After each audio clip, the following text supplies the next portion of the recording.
देवताय नमः. ओम नमो ओंकारेश्वर देवता. ओम नमो ओंकारेश्वर देवताय नमः. ओम नमः शिवाय. ओम नमः शिवाय. अवधूत चिंतन श्री गुरुदेव दत्त. मंडळी, आज सोमवार, त्यानिमित्त सकाळी तुम्ही मंडळीने माझ्याकडे काही दक्षिणा वगैरे पाठवली होती. त्या मंडळीचे शिवाभिषेक पूजा वगैरे झालेल्या आहेत.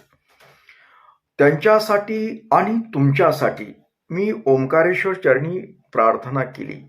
तुमच्या काय जी समस्या आहेत त्या दूर व्हाव्यात. तुम्ही सुखी, समाधानी, आनंदी राहो. तुम्हाला चांगल्या प्रकारे आरोग्य लाभावं. कुणी कुठल्या याच्यामध्ये समस्येमध्ये ग्रासलेले असेल, कुणाची कर्जाची समस्या आहेत, बऱ्याच जणांच्या समस्या आलेल्या आहेत, त्यासाठी प्रार्थना करायला सांगितली होती. कुणाच्या संततीच्या बाबतीत आहेत, कुणाच्या लग्नाच्या बाबतीत आहेत. अनेक समस्यासाठी माझ्याकडे प्रार्थना करण्यात साठी मेसेज आलेले, फोन केलेले.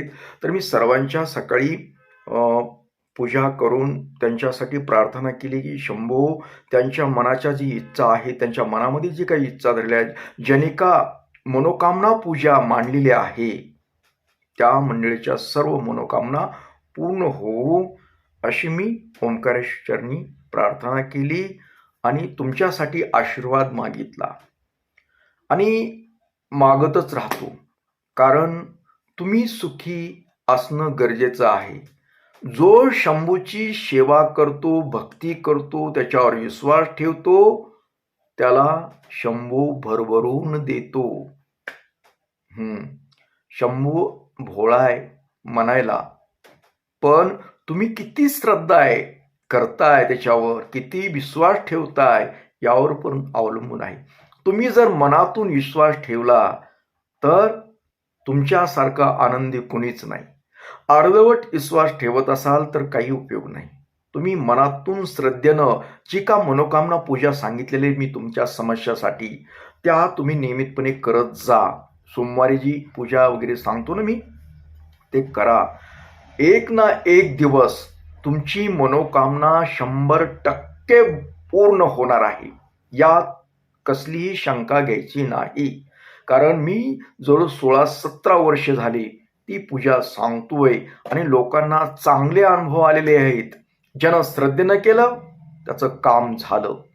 फक्त विश्वास, श्रद्धा या गोष्टी जरा ठेवत जा, म्हणजे तुमचं जे मनासारखं काही अपेक्षित आहे. बऱ्याच जणांचे घरगुती प्रॉब्लेम आहेत, काही बऱ्याच जणांचे व्यसनाच्या बाबतीत असते. कुणाचे घरचा जी नवरा म्हणतो तो जरा बाहेर नादी लागलाय, अशा अनेक आहेत. कुणाच्या लग्नाच्या संदर्भात आहेत मनोकामना. तर त्या मनोकामना पूर्ण होतात, गॅरंटेड होतात. अनुभव आहे. फक्त तुम्ही मनातून करा, श्रद्धेनं करा. मी तुमच्यासाठी दररोज प्रार्थना करतो ना. फक्त तुम्ही एक काम करा, मनोकामना पूजा मांडली की माझ्याकडे फोटो पाठवायचा, म्हणजे माझं लक्ष जातं ते. म्हणजे तुमच्यासाठी मला प्रार्थना करायला एक माहिती भेटते. करावं, आता ह्यांचा पण फोटो आलाय, छान वाटली मला, तर मी प्रार्थना अवश्य करतोच. फोटो पाठवण्याचा प्रयत्न करायचा जास्तीत जास्त. जरा काळजी घेत जा आणि श्रद्धेनं करा. मनातून तो ओंकारेश्वरचा जप लिहा. ओम नमो ओंकारेश्वर देवताय, मनोकामना पूर्ण कुरु कुरु स्वाहा हा जप लिहित जा. आणि खाली आपली मनोकामना लिहून काढायचा. हे पण आवश्यक आहे. तुम्ही केलं ना मनातून, तुमचं काम झालं हो. काही काळजी करू नका. आता जरा गडबड आहे. आज कार्यक्रम असतो ना आपल्या मंदिरात. सध्या आता 10 वाजता शिवलेला अमृत या ग्रंथाचं वाचन आहे, निरूपण आहे.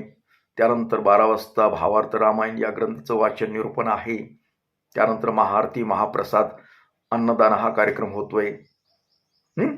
तर आता बोलत बोलत तुम्हाला आमंत्रण पण देतो आजच्या कार्यक्रमाचं.